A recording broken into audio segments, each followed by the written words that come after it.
I can see it up ahead. The engines are massive. These two reciprocating engines weigh about 900 tons each and stand just over 9 meters tall. They were powered by the steam from the boiler rooms and turned the two side propellers. They also powered the turbine engines which turned the central propeller. Looks like the upper decks have collapsed and draped over the cylinders. What used to be the first and second class kitchen galley is covering the starboard side, and parts of the sea deck are laying on the port side. Whoa, what a mess. I think I'm close enough for a photo.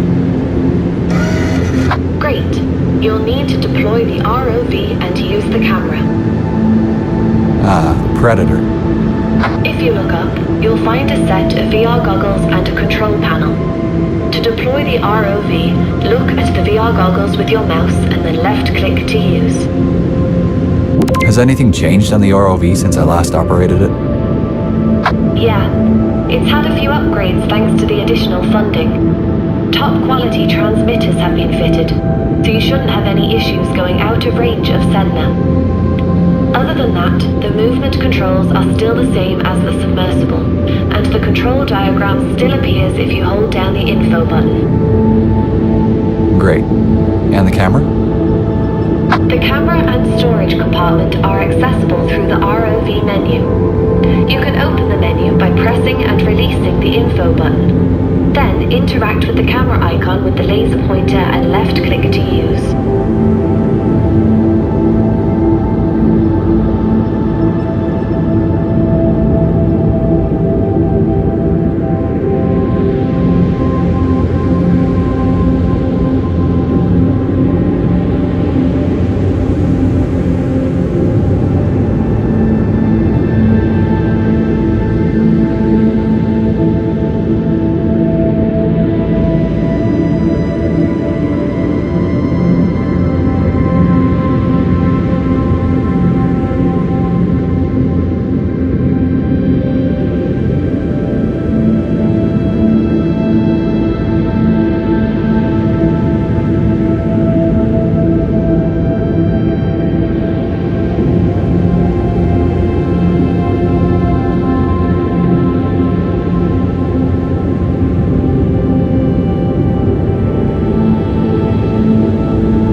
I've taken a photo. What's next?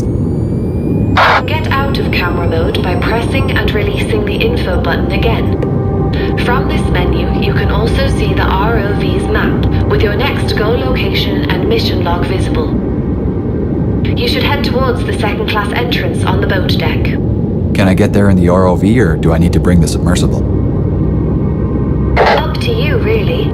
The range on the ROV is enough to cover the entire stern, but you might like to use the submersible to light up your photographs better. To get back into the submersible, press the return button. Right. I'll head to the second-class entrance now. You might like to swing past the starboard side before you head up to the boat deck. You can kind of see the turbine and dynamo engines through the missing hull. You'll need to be at ground level to look in, just forward of the strip of boat deck hanging down. Ah, nice. The dynamos generated all the electricity on board, right? Yeah. Titanic had 4 steam-driven generators that powered the lights, heating, fans, Marconi radio equipment, clocks, telephones, cranes, and elevators. She also had 2 backup generators on D-deck for emergencies, and they were run every night, just in case. Titanic really was a state-of-the-art ship with all the latest conveniences. What's so special about the second-class entrance? Why are we heading there? The Olympic-class liners were the first to provide second-class passengers with an elevator, and the elevator equipment can be seen at the second-class entrance. Ah. The elevator ran through the central well of the forward second-class staircase and accessed the boat deck through to the F deck, skipping A deck. An elevator steward was allocated to each of the 4 elevators on board. They manually moved the elevator up and down the shaft using a lever connected to the motors. A good steward could stop the elevator level with each deck and assisted passengers with information about onboard facilities.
at the second class entrance. It's not in great shape. The walls of the entrance are propping the equipment up, but it's leaning to port and unstable.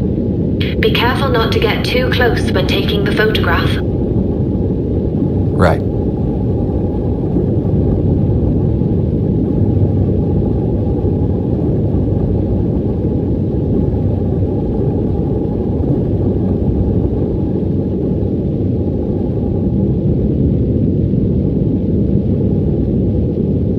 Done. Where to next? Next up is the starboard A-deck crane, just aft of here. I've updated your map and mission log. I'll head there now. I didn't realize any cranes survived on the stern. Yeah, this is the only one still attached. It was electric, like the other cranes on board, and was used to access the number 4 hatch on B-deck. The stern holds 4, 5, and 6 were mostly used for storing third-class baggage and refrigerated food supplies. Right.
Alright, I'm at the crane.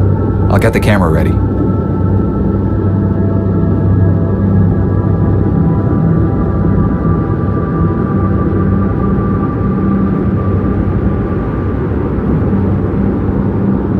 Done. Great. Onto the aft mast. Like the foremast, the aft mast has collapsed, but you'll see it's fallen to port and leaning over the edge of the B-deck hull. Leaning to port? Was that from the impact? The stern was spiraling as it landed, and everything shifted to port, including the upper decks. It's more noticeable from the starboard side, but you can see the C-deck second-class promenade windows don't line up with the lower deck walls by about 3 meters. I had no idea the impact was so violent. Yeah. The stern was traveling at roughly 60 kilometers per hour when it hit the ground. A lot of debris trailed out of the stern as it spun, and the jagged edges of the exposed decks were folded back or peeled off.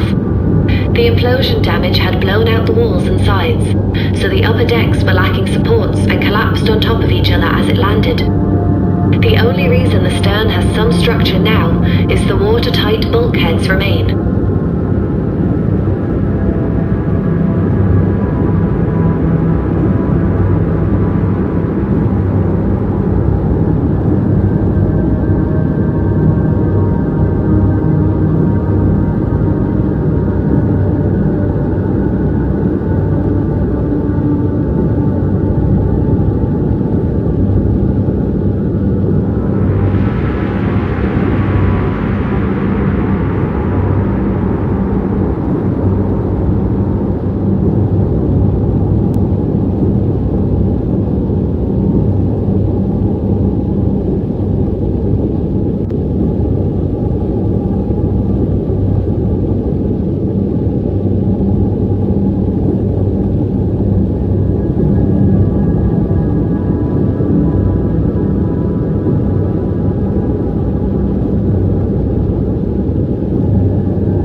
photograph has been taken. Is it just me, or does this mast look shorter than the foremast?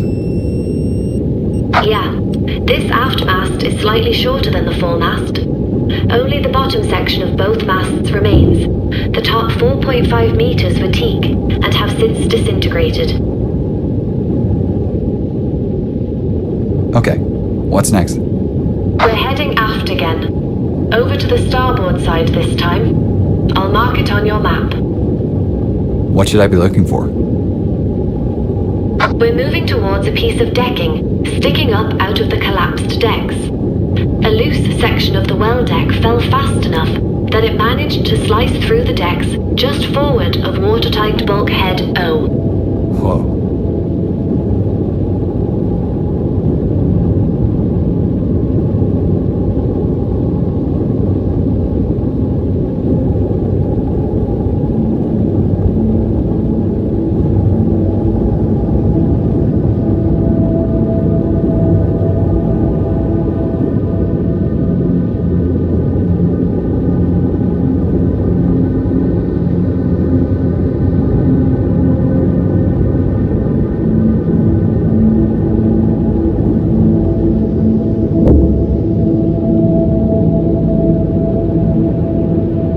Yeah, it's a bit too unstable to go any further.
Joists on top compose a threat for the ROV. Make sure you don't get too close. Right, I'll keep my distance.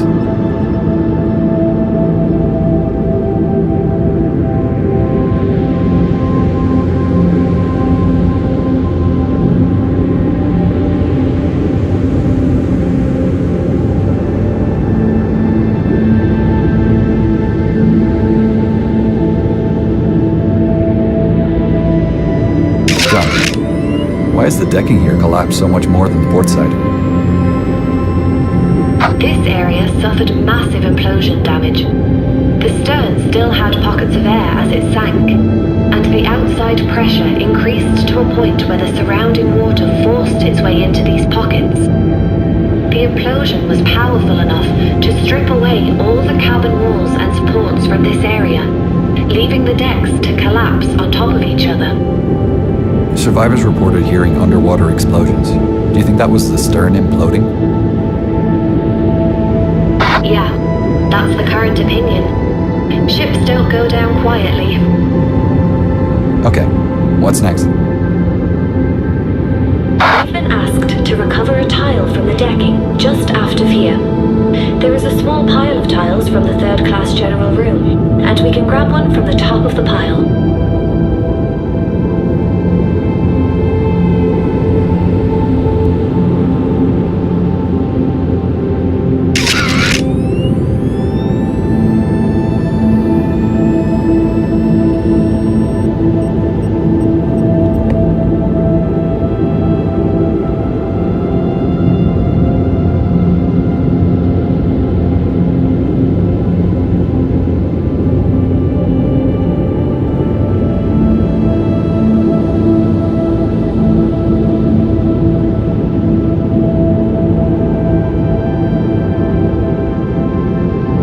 Okay, found the tile.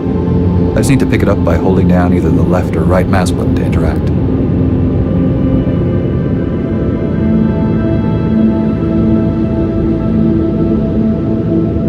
Okay, you should put the tiles in the Predator's storage then. Just open and close the menu again by pressing and releasing the info button. The tile will appear in the ROV's inventory as a selectable item, and you'll have your hands free again. Right. So, this tile was originally from the general room. Was that near here?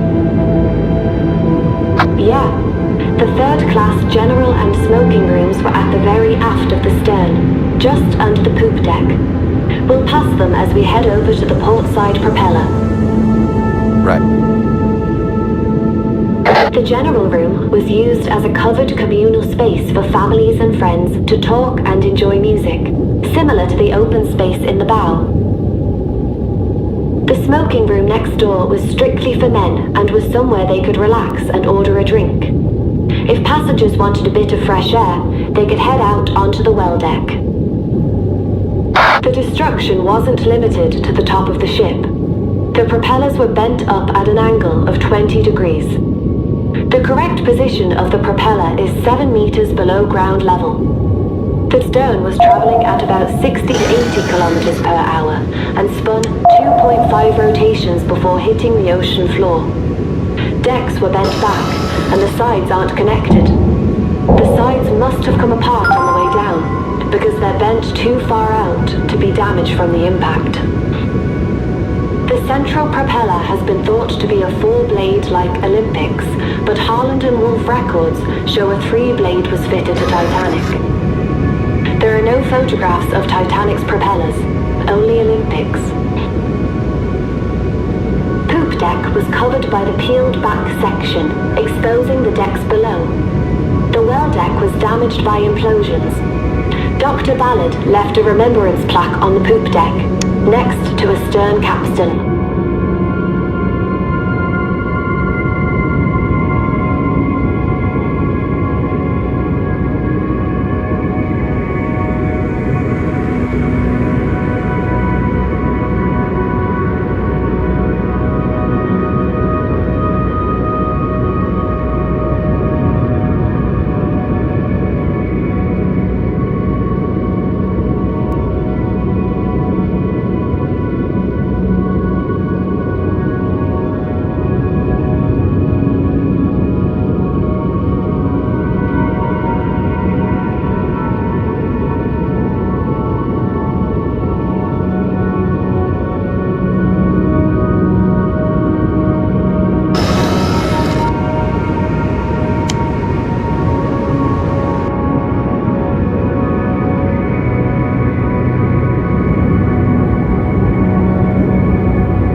Dr. Lynch.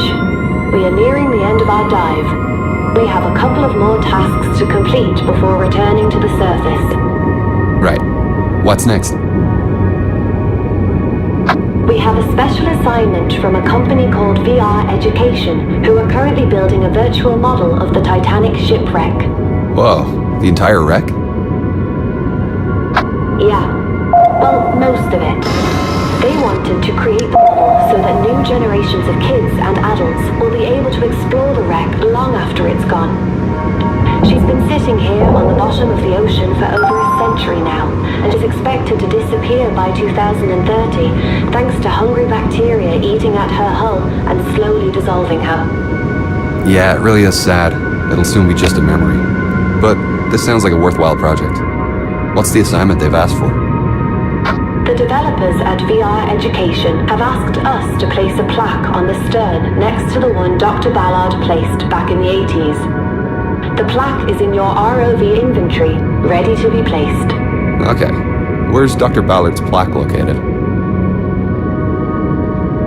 Ballard placed the plaque between two roller fair leads on the extreme aft starboard side of the stern. I will mark the location on your map. Thanks, Gene. I'm on my way now.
Okay, I'm on location now.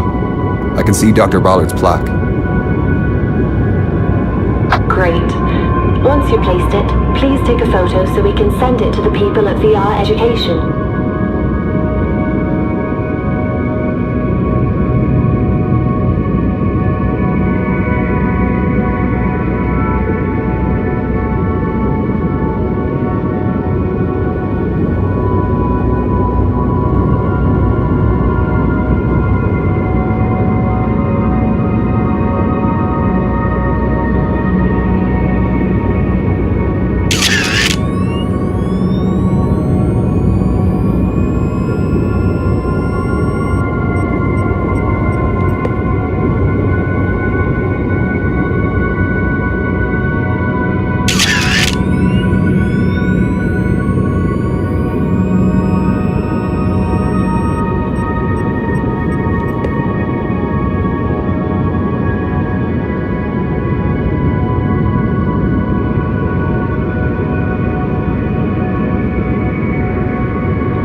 Photo take.